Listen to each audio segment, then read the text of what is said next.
मेरा नाम आर्यमन सोलंकी है। आर्यमन, आपका 46 रैंक ऑल इंडिया थी, क्या कैसे प्रिपरेशन किया? क्योंकि आपका वेरी फर्स्ट अटेम्प्ट था, आप घर पे रह करके जब स्कूल में ही रह करके तैयारी करे, कितनी तैयारी, कैसे पूरा ये प्लान किया आपने? मैंने अपनी प्रिपरेशन मेनली 11 से ही चालू की थी। 9th-10th में मैं हल्का बहुत जो 11th-12th के कंसेप्ट थे उनको थोड़ा बहुत मैंने ब्रशअप कर लिया था। बाकी 11th-12th से मैंने अपनी मेन प्रिपरेशन चालू की थी और हर दिन कंसिस्टेंटली, मतलब ऐसा नहीं था कि मैं 10 घंटा पढ़ रहा हूँ या 8 घंटा पढ़ रहा हूँ। 4 से 5 घंटा मैं डेली का पढ़ता था और उसी के कारण सिलेक्शन में एक दिन 10 घंटा और अगले दिन कुछ नहीं पढ़ने से तो कुछ नहीं होगा। हर दिन कंसिस्टेंसी होनी चाहिए। बच्चे काफी प्रेशर में रहते हैं जो लोग तैयारी करते हैं, सालों तैयारी करते हैं, लेकिन आपका वेरी फर्स्ट अटेम्प्ट था, आप इसी साल आपने अपना स्कूलिंग कंप्लीट किया है। उन बच्चों को, जो अपकमिंग बच्चे हैं जो इसकी प्रिपरेशन कर रहे होंगे, उनके लिए क्या बोले, कैसे करें वो लोग ये तैयारी?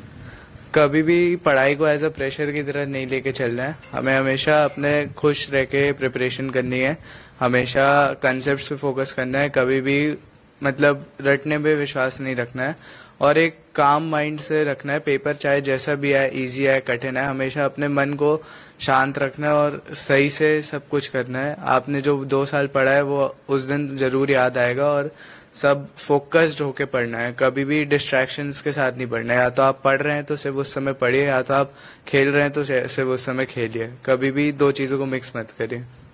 कैसे मतलब जैसे आपने कहा हैप्पीनेस, खुश रहिए और अपने आप को मेंटेन करिए, हाँ। क्या करें ऐसे इसके लिए, या आप कैसे इसके लिए करते थे? मेरे छोटे छोटे टारगेट्स बने हुए थे। जैसे हर चैप्टर वाइज टेस्ट में मेरा ये रहता था कि इस टेस्ट के लिए मैं अच्छे से प्रिपेयर करूंगा, तो उस टेस्ट को मैं एज अ अपना गोल मान के चलता था। मैंने नीट को एज अ गोल माना नहीं था पहले।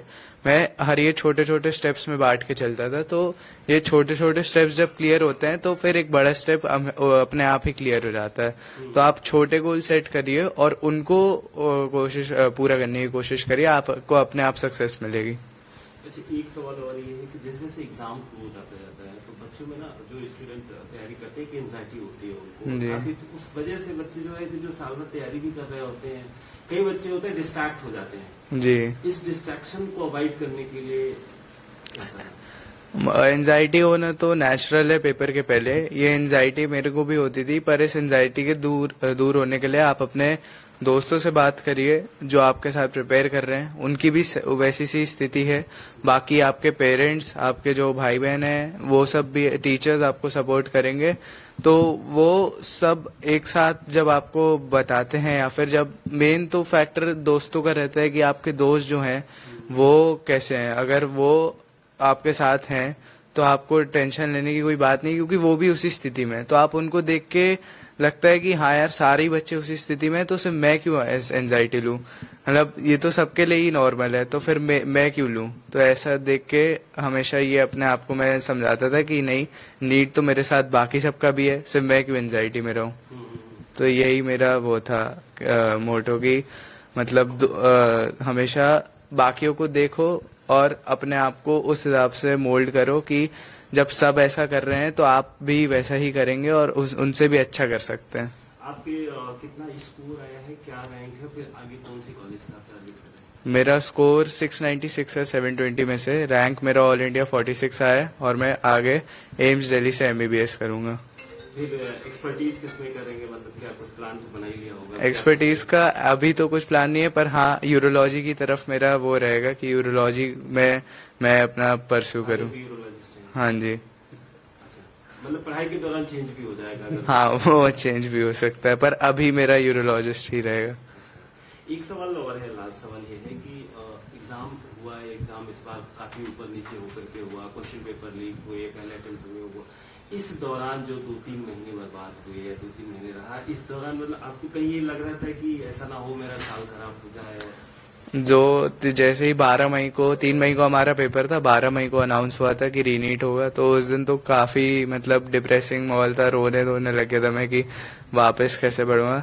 पर वही बात आ गई कि मैंने अपने दोस्तों को देखा जो मेरे आजू बाजू थे, उन सब के लिए ही रीनीट था, पूरे 22 लाख बच्चों के लिए रीनीट था, सिर्फ मेरे लिए तो नहीं था।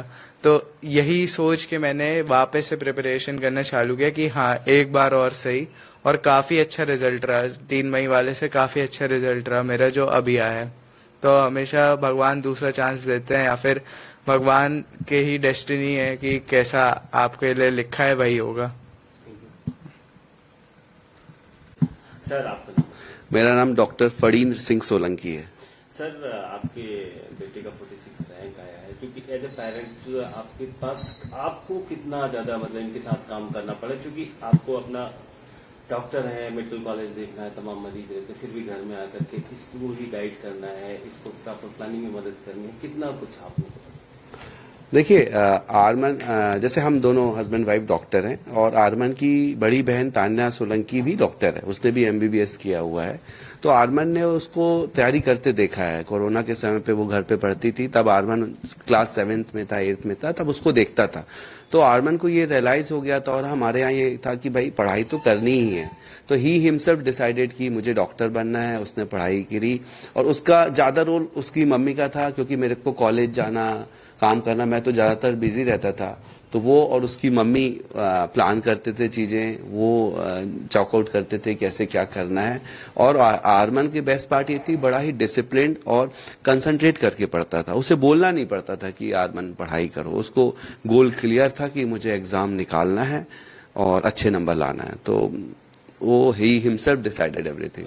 सर खासकर जिस दौरान जैसे जो क्वेश्चन पेपर लीक हुआ, उसके बाद रीनीट होना था, इस दौरान जो इसको अगेन वही चीजें पढ़ना था, फिर प्रिपरेशन करना, एक बच्चे हैं माइंड सेट जो होता है कि थोड़ा सा हर्ट होते हैं, क्या मेरा प्रिपरेशन गया, उस दौरान आप लोगों ने जब पेरेंट्स कैसे संभाला? एक्चुअली ना, जब पेपर लीक के न्यूज आने लगी थी तो हमें लगने लगा, क्योंकि आरमन के उस वाले पेपर में भी 710 बन रहे थे, पर हमें समझ में आ गया था कि इस 710 में भी उसकी उतनी अच्छी रैंक नहीं आएगी जितनी ये डिजर्व करता है, क्योंकि लीक होने से बहुत सारे अननोन लोग आगे आ जाते। तो हम लोग, जैसे आरमन ने बोला 12th में, कि पहले हम 8 मई से ही हम समझने लगे थे कि पेपर लीक हो जाएगा, और हम इसको मोल्ड करने लगे थे कि बेटा देयर इज अ पॉसिबिलिटी कि आपको वापस पढ़ना पड़ेगा। तो हम दोनों हस्बैंड वाइफ मेंटली तैयार हो गए थे कि रीनीट होगा, और रीनीट इसके लिए फायदेमंद होगा। तो हमने उसको यही समझाया कि तुम्हारे इस 710 स्कोर में भी वो चीज नहीं अचीव करोगे जो अगले पेपर में करोगे। और हमें ये भी पता था कि अगला पेपर कठिन आएगा, क्योंकि जब भी रीनीट हुआ है कठिन पेपर आया है। तो कठिन पेपर में क्या होता है, जो बच्चे ने सीरियसली पढ़ाई की है वो अच्छा स्कोर करता है। तो हमने उसको इस पॉइंट को लेके समझाया कि ये आपकी ये 710 से ज्यादा आगे आने वाला स्कोर आपको ज्यादा मदद करेगा, क्योंकि अभी अननोन लोग आगे आने वाले हैं। तो ही हिमसेल्फ रियलाइज कि जो बोल रहे हैं। फिर उसके दोस्तों ने, जैसा उसने बताया, दोस्त सभी पढ़ रहे थे, तो उसने फिर पढ़ाई चालू की। और घर में हम लोगों ने लाइट माहौल रखा, उसको यही बोलते थे तुमने अपना काम कर दिया है 2 साल, अब बाकी ऊपर वाला करेगा, तुम कंटिन्यू करो मेहनत। मैम आपका नाम? मैं डॉक्टर अनुपमा सोलंकी, आर्यमन की mummy. Ma'am as a parents, specially mother, आप कितना ज्यादा आपके पास, खासकर वो जो मैं सबसे पूछ रहा था कि जब रीनीट का सवाल है, उस दौरान कैसे आपने इनको संभाला? क्योंकि मदर तो पूरी भारत मदर के ऊपर ही होता है। सर बट आर्यमन जैसा बच्चा हो तो काम बहुत सरल हो जाता है। वो बहुत फोकस था, और उससे ज्यादा उसका एम था, एंड उसकी किस्मत अच्छी थी कि उसको हर स्टेप पे टीचर्स बहुत अच्छे मिले और दोस्त बहुत अच्छे मिले।